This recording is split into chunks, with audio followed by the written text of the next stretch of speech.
Hello, good afternoon, or good morning to those of you on the West Coast. My name is Robert Schoenberger, and I'm editor-in-chief of IndustryWeek. And welcome to Production Pulse, our bi-weekly show where we talk to newsmakers about interesting things going on in the manufacturing world. My guest today is Katie Anderson, who recently won the Shingo Prize for her book, Learning to Lead, Leading to Learn, which is based on her conversations with Isao Yoshino, who is one of the really founding fathers of Toyota's modern practices, especially the people side of them, and how the Toyota way really became the manufacturing powerhouse that it's become over the years. So welcome, Katie. Thank you for joining me today. Thanks, Robert. It's so great. Looking forward to having the conversation. It's great to be here. Great. So I read the book over the weekend and a little bit last week and enjoyed it greatly. One of the things I found really interesting were some of the individual stories, and it almost is like a history of how Toyota's thinking developed instead of the kind of the monolith we see it as today, this great program that everyone wants to follow. It wasn't always that way, and you show through some stages how it became what it is. And one of my favorite stories came from the first Toyota operations in the United States, manufacturing operations, which came in the early 80s in Fremont, California. The New United Motor Manufacturing Incorporated, or NUMMI, famous plant for any of those of us who follow the auto industry. General Motors and Toyota partnered on this operation, restarting a shuttered GM plant that will be run by Toyota in partnership with GM and the United Auto Workers. And you shared the story that Toyota would bring over 30 people at a time from California to Japan to learn how to make vehicles at its Japanese plants. And one of the problems they ran into right away was a cultural difference. Could you go ahead and share that story about the bath towels? Yeah, well, sure. So for a little context too, so Isao Yoshino at that time was responsible for developing that whole training program. So when the American frontline team leaders and managers were coming to Japan to really learn actually the management practices to be able to make cars in the Toyota way, in the Toyota production system, it was his responsibility to figure out what that training program would look like and to lead it over multiple years. And so there were some cultural differences, and they actually had the wisdom to know that they did not know everything or a lot about American culture. We can talk about that in a moment too. So they hired an American who's quite famous now to help them with that process. But the towel story made me laugh. So there are a lot of stories in this book that can span multiple years, and then there are little vignettes. So this is one of the vignettes where so typically this has changed now a bit, but in Japanese traditional hotels and guest houses, you have a very small, very thin towel. I would consider it almost like a sweat towel that you'd get at the gym, to equate it like that. And that's what you'd get in your hotel room. And the Americans were used to, of course, more American style plush, larger towels that might be able to dry your entire body or cover your entire body. And they were upset or complaining that they wanted 2 bath towels instead of just one. And ideally they wanted something bigger, but knowing that that's all that was there. And the Japanese leaders were like, no, you get 1 towel. That's the standard, because there's a lot of standard practices in Japan. That's the rule, 1 towel. And John Shook, who many of you may know now as the president of the Lean Global Network, and he was the first non-Japanese employee of Toyota Motor Corporation. He was working for Mr. Yoshino. And he helped the group understand that conceding and being able to give to 2 towels was very important to the Americans, and that it wasn't that big of a deal, and it helped understand that there are cultural differences in expectations, both around rules and around the comforts of home and what that means. And it gave Mr. Yoshino and the other Japanese managers an opportunity to reflect and realize that the cultural differences, Mr. Yoshino would say, if you can not concede first, but you're your guests, and so it's better to make the effort to make them feel comfortable, and in doing that and extending those small things, that will make them feel more willing and open to be learning the things that are new for them as well.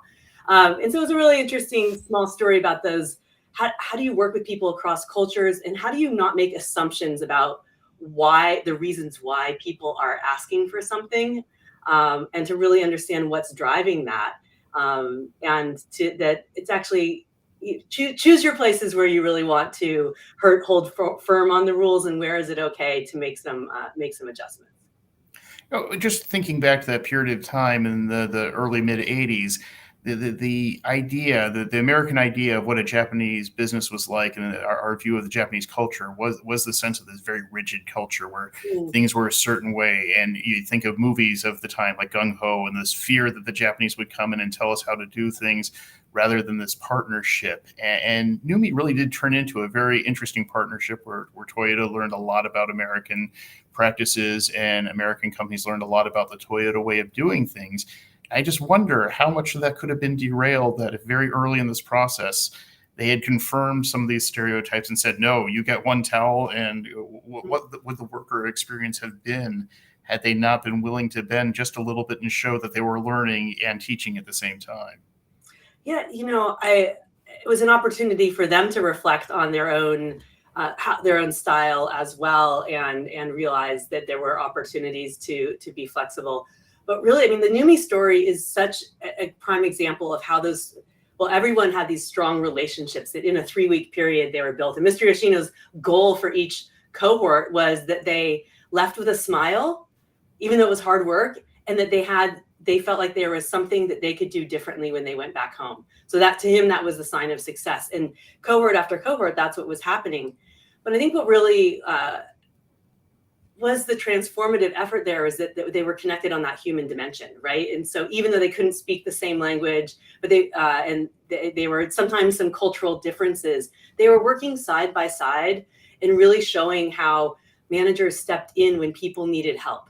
And they weren't there yelling at people. They were, if there was a mistake, they showed them how to how to correct the mistake and do it differently that next time. Whereas at GM, where they had come from, I mean, people were intentionally, doing terrible things to cars and not adding in, bolts or whatever, because this hostility that had developed between the workers and the management. And so they saw something that was totally different.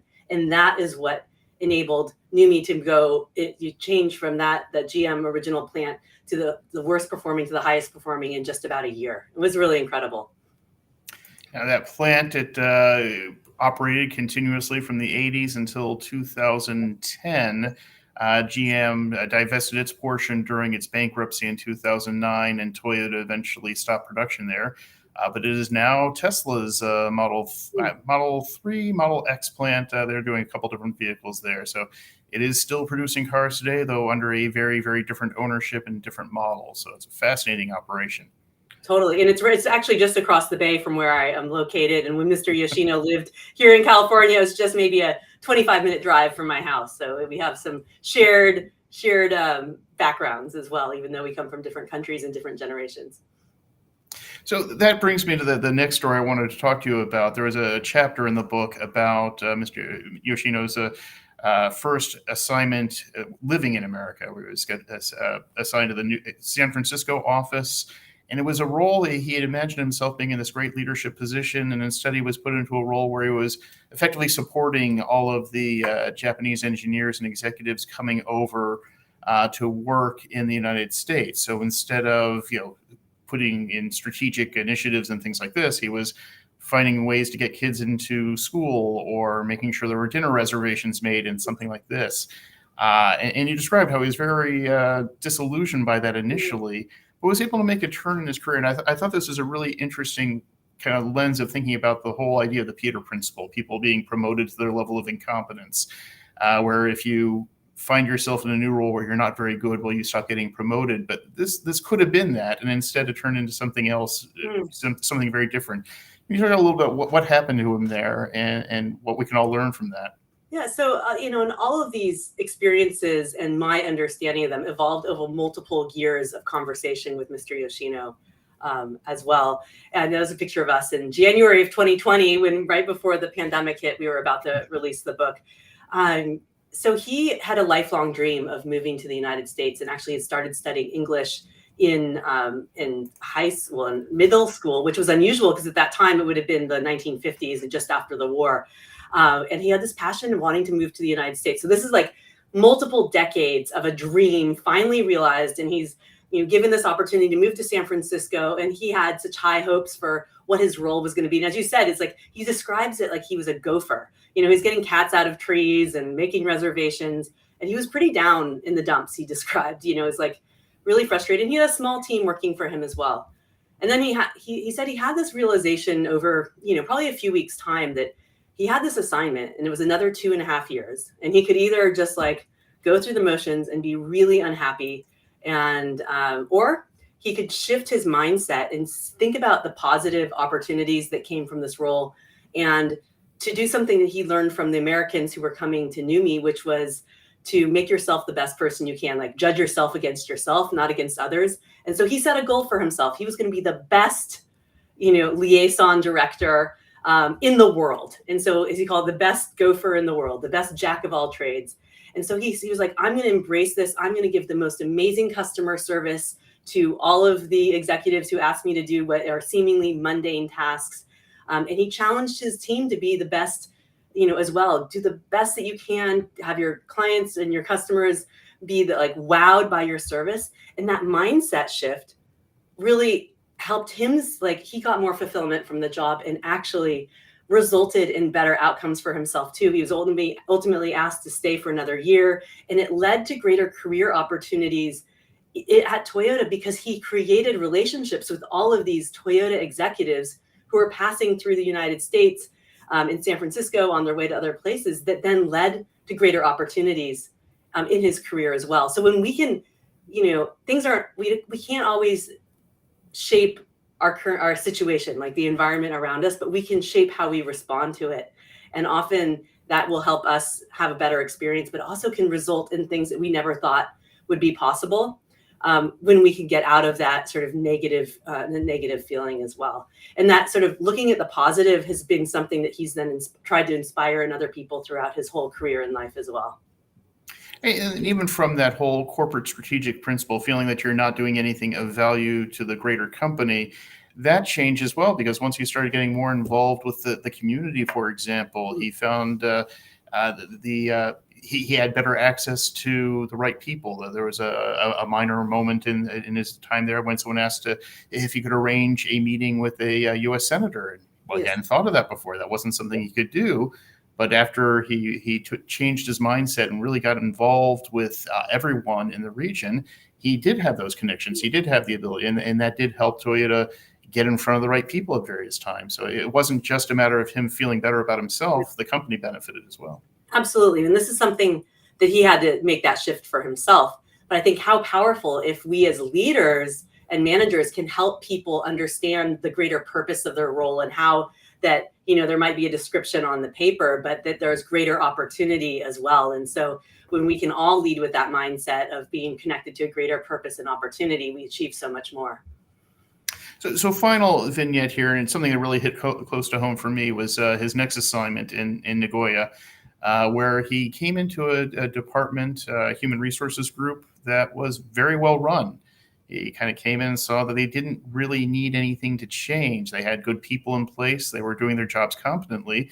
He saw that morale wasn't perfect, and there were some other things going on. But I think when I came here to IndustryWeek about 2 years ago, we had a fantastic staff. We had Jill Jusko running things on the executive editor side, Laura Poutre, who you've worked with on contributions. There was nothing that needed to change. So what was my role here if I'm not here to fix something? And he found himself in that situation and said, well, I can, if things are going well, what can we do for the people who are doing that job? How can we make their lives better? And you talk a little bit about how he achieved that. Yeah, so he stepped into this role, and it was a group that, he had come from organizational development types of roles, but he didn't really know the content of the work that this group of 100 people were doing. And they had 2 competent managers, in the group, but they had been working for a very command and control micromanager who was always telling them what to do. And he surprised these managers. He said, you guys know what the content of the work. I trust you. If you need help, let me know. I'm happy to step in, but you run the show. We know what our goals are, and I'm here to help support you. And then he saw the opportunity. He saw that these young people, they were probably mainly in their 20s. They just sort of come straight from university or straight from high school, working a desk job, maybe traveling an hour into the city and an hour back, that he didn't see any enthusiasm or energy in their being. And he saw this opportunity to help them see a greater perspective in the world and develop themselves as human beings. And he did so many amazing things. He started having these weekly sessions where he would write an inspirational message about leadership and share that with the team. Some of them would be just very mundane elements, and I have some of those in the book as well. But just really almost felt like little Yoda sayings. And then he because of his connections that he'd made when he was living in the United States and also coordinating a lot of travel, he decided he wanted to see about giving these people opportunities to travel. So he had some ways that he would let people he would help them have a day off to go to another city in Japan. And then he went to the airlines and he asked them to donate pairs of tickets, both domestically and internationally. And I can't remember off the top of my head exactly, but over 20 people got to go to Europe or to the United States and have these international experiences to broaden their perspective and also a reward for them, doing good work. And this really transformed people's perspective on the world and their engagement in their work as well. And as you mentioned, I've talked about, not everyone stayed. There was one woman who realized she really wanted to go to university. She had never thought that was possible for her. So she actually left the company and went to university, but that was so much better for her and better for the community and better for the world to have someone who's using their full capabilities rather than just clocking in and clocking out. So, it was something that he felt really, he was so happy with, and he really transformed these people's lives to feel more connected to their own purpose and see the greater opportunity to how they can contribute to the world. It's a great message, given that the people who do stay are going to be more dedicated to what they're doing, more empowered, more just have better feelings towards their employer, and will be better employees in the future because of that perspective they've been given. So, developing people. Totally. So interestingly, I was just talking, I've seen Mr. Yoshino twice this year. I lead study trips to Japan, and I was there in January and May, and I'll be back in October. He mentioned that he recently saw one of the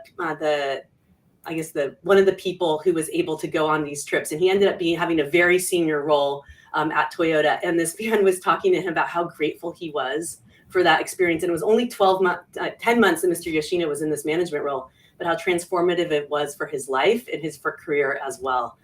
And so it's just it's so amazing. And we all have this opportunity. We don't have to get airplane tickets for our employees, but we can go a little bit extra and help people grow and develop and see other possibilities besides just this narrow definition of the job that they're in, but how they can contribute more broadly. And sometimes I hear, well, why would we develop people? They're just going to leave organizations, right? Because we have a lot in Japan, and especially back in Japan in this time in the 80s and 90s, you really signed up generally for a lifetime employment of the company you'd chosen. And we have a lot more movement in the West and in the United States. But really, as you said, if you invest in people, some people may leave. They may go get, to another organization, or they may decide to go get education. But you're more likely to retain them and have engaged people who are helping you achieve more and do more as well. So it is really like a self-fulfilling prophecy. If you develop people, you're going to have better outcomes, and it's greater for the world as well. You want people to be engaged in the work that they're doing. And it's the old joke: if you think a trainee is expensive, imagine what a competence looks like. So there's a definite benefit for all involved. Well, Katie, thank you so much for your time today. Thank you for everyone out there who's listening. The book, again, is Learning to Lead, Leading to Learn. And again, Katie just won the Shingo Prize for writing for this one. It's a great lesson if you want to see, really, again, how that Toyota philosophy formed over many years, and really great tips in there about how to be a leader of people and really get the most out of the people working for you. Yeah. Thank you so much for your time today. Thank you. Thanks, Robert.